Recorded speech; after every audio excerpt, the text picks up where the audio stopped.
Hola, buenas noches. Mi nombre es Sofía Tiznado y estaremos hablando sobre el juicio ordinario oral mercantil. Aquí surgen dos preguntas.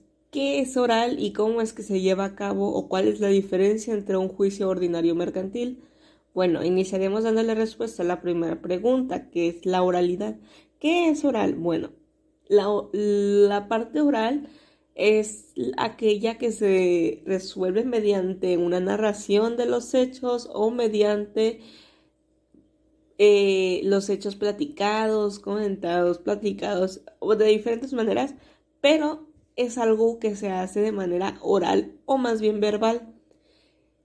Ahora bien, vamos a contestar la pregunta de cómo es que se lleva a cabo. Bueno, recordemos que en el juicio ordinario mercantil tenemos cuatro etapas, que son la postulatoria, la etapa probatoria, la etapa de los alegatos y la etapa de la sentencia. Bueno, aquí son un poco diferentes, no tan diferentes, pero sí son un poco diferentes. Bueno, iniciando con el juicio oral mercantil ordinario, se lleva a cabo con la primera etapa, que es la fase postulatoria escrita, mediante la cual nosotros como parte actora tenemos que hacer una demanda inicial con las características que se nos pide en el artículo 1390 bis 11 del Código de Comercio. Tengamos en cuenta que vamos a estar tomando, que tendremos muy presente más bien el Código de Comercio, ya que en este código se especifica cómo es que podemos llevar a cabo este tipo de audiencias, perdón. Bueno, nosotros cuando presentemos esta demanda, el juez admite, previene o desecha.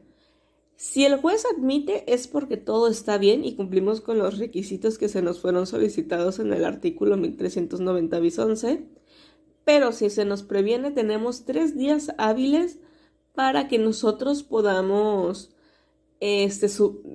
subsanar qué es lo que hace falta o qué es lo que nos están previniendo dentro de la demanda.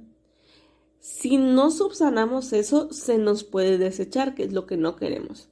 Bueno, después de que a nosotros se nos haya admitido esta demanda, los actuarios deberán dar aviso a la parte demandada sobre que nosotros como parte actora estamos demandando. Después de que el demandado está siendo notificado, la parte demandada tiene que hacer una contestación de la demanda, la cual tiene un plazo de 9 días y debe cubrir los mismos requisitos de la demanda inicial. ¿Cuáles son los requisitos? Bueno, estos se nos especifican en el artículo 1390 bis 11 del Código de Comercio.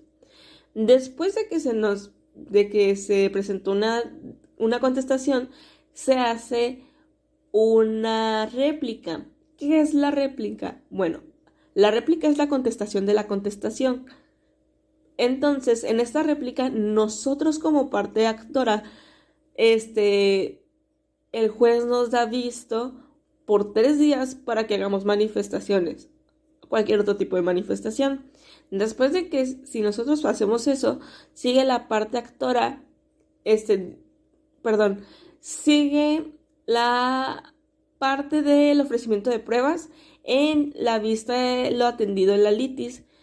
¿Qué es la litis? Bueno, no entraremos mucho en detalle en eso, pero la litis, en breve, es el juicio, lo que se va a llevar en el juicio. Después de que la parte actora ofrece las pruebas, se lleva a cabo una audiencia preliminar en donde el juez señalará un día y una hora. En la audiencia preliminar existen 6 partes. La primera es la depuración del proceso, donde se llevan a cabo la parte económica, los montos y demás. Después de la depuración del proceso sigue la etapa conciliatoria, en donde ambas partes pueden llegar a un acuerdo o pueden, como lo dice la etapa, conciliarse entre ellas. Después sigue la fijación de acuerdos sobre hechos no controvertidos. Esta etapa es mediante la cual nosotros estaremos viendo qué es lo que se dijo en nuestra audiencia. Después de que se fue fijado los acuerdos sobre hechos, se fijan los acuerdos probatorios, que si lo comparamos, perdón, con el juicio ordinario mercantil, se lleva a cabo durante la segunda etapa, que es la etapa probatoria. En esta, pues, serán las pruebas que fueron ofrecidas dentro de la audiencia. Después sigue la admisión de esas mismas pruebas y después sigue un citatorio para una audiencia de juicio.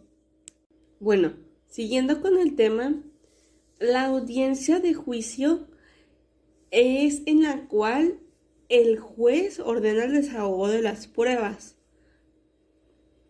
Estas quieren decir todas aquellas pruebas que fueron presentadas desde un inicio y hasta eso se pueden presentar 2 que 3 que sean nuevas, entre comillas, o urgentes, entre comillas. Aquellas, estas pruebas que comenté, entre comillas, son un poco especiales, ya que no se aceptan del todo. Estas, si se presentan, por ejemplo, en la parte probatoria, donde nosotros empezamos a poner todas las pruebas que teníamos, no pusimos, es decir, por ejemplo, una pericial. Esa pericial, si la presentamos el día de la audiencia de juicio, no nos las van a hacer válida y nos van a desechar esa prueba. Después, se le dará el uso de la voz a la parte que exprese sus alegatos una vez concluido el desahogo de pruebas. No solamente se lleva a cabo con una de las partes, se lleva con ambas, ya que en esta se busca llegar a un acuerdo, entre comillas. Y pues ya finalizaremos con una sentencia, con un dictamen de sentencia y pues ya. No es tan diferente como acabamos de ver. Lo único que podría cambiar un poco es en cómo está organizado. Pero hasta ahí sigue siendo lo mismo. La etapa postulatoria, la etapa de pruebas, la etapa de alegatos y la etapa de las sentencias siguen teniendo el mismo objetivo y se sigue entendiendo lo mismo. Bueno, muchísimas gracias, nos vemos pronto.